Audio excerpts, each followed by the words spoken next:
একদিন শিমুলতলি জঙ্গলের ভেতর দিয়ে এক বুড়ি তার খামারের মুরগির ডিম বাজারে বিক্রি করে বাড়ি ফিরছিল। হঠাৎ সে জঙ্গলের ভেতরে একটি ছোট্ট শিয়ালকে কান্না করতে দেখতে পেল। আরে, এই গভীর জঙ্গলের ভেতরে কে কান্না করছে? দেখি তো একটু এগিয়ে গিয়ে। এরপর বুড়ি এগিয়ে গিয়ে দেখলো একটি শিয়াল ছানা কান্না করছে আর সামনে কিছু রক্ত পড়ে আছে। কি ব্যাপার শিয়াল ছানা, তুমি এভাবে কান্না করছো কেন? আর এই রক্তগুলো কার? বুড়িমা, এই রক্তগুলো আমার মায়ের। এক দুষ্ট বাঘ আমার মাকে খেয়ে ফেলেছে। আমি ওই ঝোপের আড়ালে লুকিয়ে পড়েছিলাম, এজন্য আমাকে খেতে পারিনি। আমার মা ছাড়া যে আর কেউ নেই। আমি এখন কোথায় যাব, কোথায় থাকবো কিচ্ছু বুঝতে পারছি না বুড়িমা। শিয়াল ছানার এমন কান্না মাখা কথা শুনে বুড়ির খুব মায়া হলো। শিয়াল ছানা, তোমার যেহেতু কেউ নেই আর এই জঙ্গলে একা থাকলে অনেক হিংস্র প্রাণী এসে তোমাকে খেয়ে ফেলতে পারে, তাই বলি কি তুমি আমার সাথে আমার বাড়িতে চলো, সেখানে তুমি একদম নিরাপদে থাকবে। এরপর শিয়াল ছানা বুড়ির কথায় রাজি হয়ে গেল। বুড়ি শিয়াল ছানাকে নিয়ে তার বাড়িতে চলে গেল। এরপর বুড়ি তার খামার থেকে মুরগির ডিম শিয়াল ছানাকে খেতে দিল। এভাবেই বেশ কিছুদিন কেটে গেল। কিন্তু যতদিন যাচ্ছিল বুড়ি শিয়াল ছানাকে নিয়ে ততই বিপদে পড়ে যাচ্ছিল। কারণ প্রতিদিন বুড়ি তার খামার থেকে একটি করে মুরগি আর কটি করে ডিম শিয়াল ছানাকে খেতে দিত।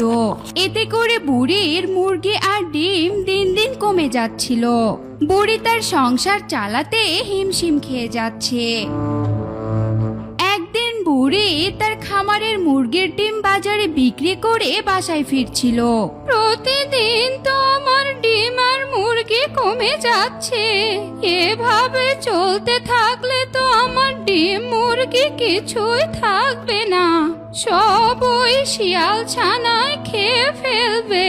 শিয়াল ছানাকে তো আদর করে আমি আমার বাড়িতে নিয়ে এসেছিলাম, এখন তো ওই এতিম শিয়াল ছানাকে তাড়িয়েও দিতে পারছি না, কি করি এখন? বুড়ি হাঁটছিল আর আনমনে এসব ভাবছিল। হাঁটতে হাঁটতে বুড়ি হঠাৎ জঙ্গলের ভেতর একটি পুকুর দেখতে পেল। পুকুরটি দেখে বুড়ির মাথায় একটি জব্বর বুদ্ধি আসলো। আরে, এখানে তো আমি একটা পুকুর দেখতে পাচ্ছি, আমি তো একটা কাজ করতে পারি। এই পুকুরটাতে যদি আমি কিছু মাছ ছেড়ে দেই তাহলে কিছুদিনের মধ্যে মাছগুলো বড় হয়ে যাবে। তারপর সেই মাছগুলো প্রতিদিন বাজারে বিক্রি করে আমি ওই এতিম শিয়ালের জন্য মাংস কিনে এনে ওকে খাওয়াতে পারবো। এতে করে আমার মুরগিও থেকে যাবে আর আমি মুরগির ডিম বাজারেও বিক্রি করতে পারবো। এভাবে আমার সংসার ভালোই চলবে। যেমন ভাবনা তেমন কাজ। বুড়ি বাজার থেকে মাছের পোনা কিনে এনে সে পুকুরটিতে ছেড়ে দিল।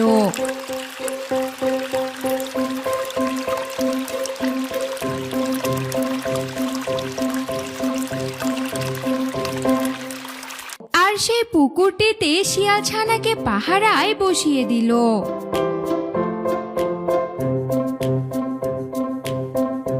দিনরাত পরিশ্রম করে বুড়ি মাছগুলোকে খাবার খাইয়ে কিছুদিনের মধ্যেই বড় করে তুলল। একদিন বুড়ি গ্রাম থেকে জেলেকে ডেকে এনে তার পুকুর থেকে মাছ উঠালো।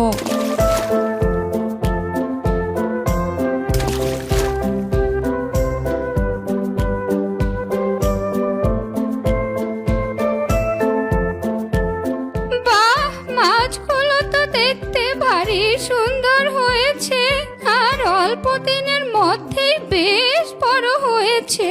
এই মাছগুলো বাজারে বিক্রি করলে তো আমি অনেক টাকা পাবো। যাক, এখন আমার আর কোনো অভাবই থাকবে না।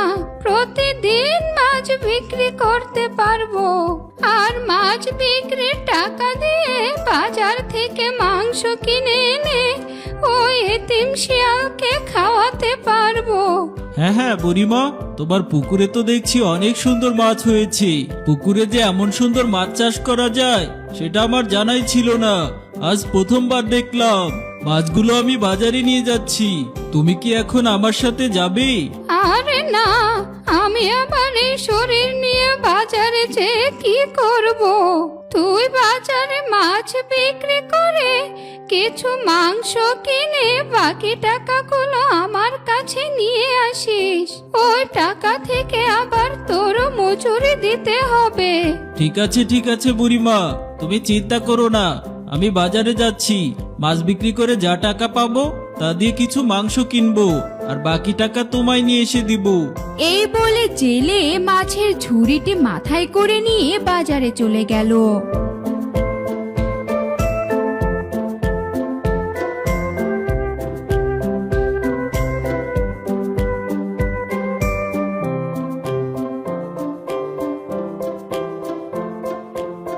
বুড়িমা, আজকে 2000 টাকার মাছ বিক্রি করেছি, 500 টাকা দিয়ে এই মাংসগুলো এনেছি, আর এই নাও অবশিষ্ট 1500 টাকা। বাহ, বেশ ভালো দামে তো মাছ বিক্রি করেছিস। তা তোকে কত মজুরি দিতে হবে? বুড়িমা, আমার মজুরি 500 টাকা। আমি একদিন কাজ করলে 500 টাকাই নেই, তুমি আমাকে 500 টাকাই দিও। আচ্ছা ঠিক আছে, তোকে 500 টাকা করেই দেব, কিন্তু শর্ত হচ্ছে প্রতিদিন তুই আমার পুকুরে এসে মাছ ধরে বাজারে মাছ বিক্রি করে দিবি। আচ্ছা ঠিক আছে বুড়িমা, তোমার আমাকে নিয়ে চিন্তা করতে হবে না। আমি প্রতিদিন এসে তোমার পুকুর থেকে তোমাকে মাছ ধরে দিব, আর সেই মাছগুলো বাজারেও বিক্রি করে দিব, তুমি চিন্তা করো না। এভাবে মাছ বিক্রি করে বুড়ির দিন খুব ভালোই চলছিল। এতিম শিয়ালও প্রতিদিন বুড়ির মাছ বিক্রির টাকা দিয়ে কিনে আনা মাংসগুলো খেত, আর গিয়ে বুড়ির পুকুর পাহারা দিত। হঠাৎ একদিন শিয়াল যখন পুকুরটি পাহারা দিচ্ছিল, তখন পুকুর থেকে একটি মাছ লাফ দিয়ে কিনারায় উঠে আসে। আরে ওই তো একটা মাছ উপরে লাফিয়ে উঠেছে। যাই তাড়াতাড়ি মাছটাকে পুকুরের পানিতে ছেড়ে দিয়ে আসি, তা না হলে মাছটা তো মরে যাবে। এরপর এতিম শিয়াল গিয়ে সেই মাছটি তার হাতে তুলে নিল। ওহ, মাছটা তো দেখছি দারুণ সুন্দর। মাছের শরীর থেকে কি সুগন্ধ আসছে। আচ্ছা, আমি যদি কাঁচা মাংস খেতে পারি, কাঁচা ডিম খেতে পারি, তাহলে কাঁচা মাছ কেন খেতে পারবো না? দেখি তো একটুখানি খেয়ে মাছ খেতে কেমন লাগে।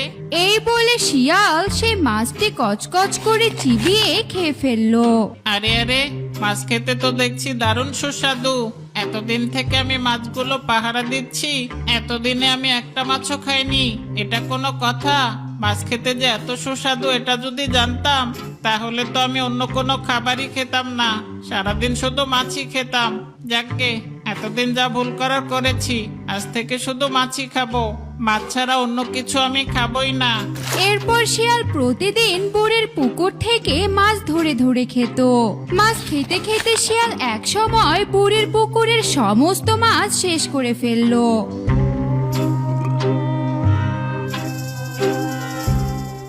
একদিন বুড়ি জেলেকে নিয়ে যখন পুকুরে মাছ ধরতে আসলো, সেদিন বুড়ি পুকুরে একটি মাছও পেল না।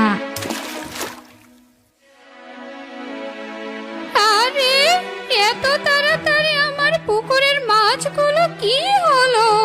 আমার পুকুরে তো অনেক মাছ ছিল। বুড়িমা, সেটাই তো, কয়েকদিন আগেও তো এই পুকুরে অনেক মাছ ছিল, হঠাৎ করে মাছগুলো সব কোথায় গেল কিছুই তো বুঝতে পারছি না। বুড়িমা, আজ তো মাছ পেলাম না, আমি এখন আসি গো। এই বলে জেলে সেখান থেকে চলে গেল।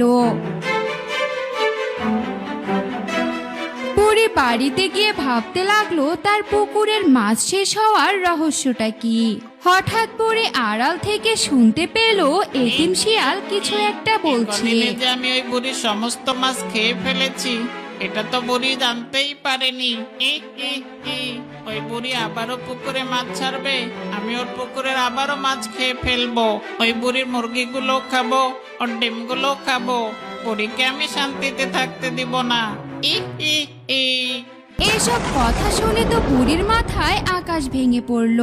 যার জন্য সে এত কষ্ট করছে সে তাকে ধোঁকা দিচ্ছে। তাই বুড়ি আর দেরি না করে দুষ্ট পাজি শিয়ালকে লাঠি দিয়ে মেরে তার বাড়ি থেকে তাড়িয়ে দিল।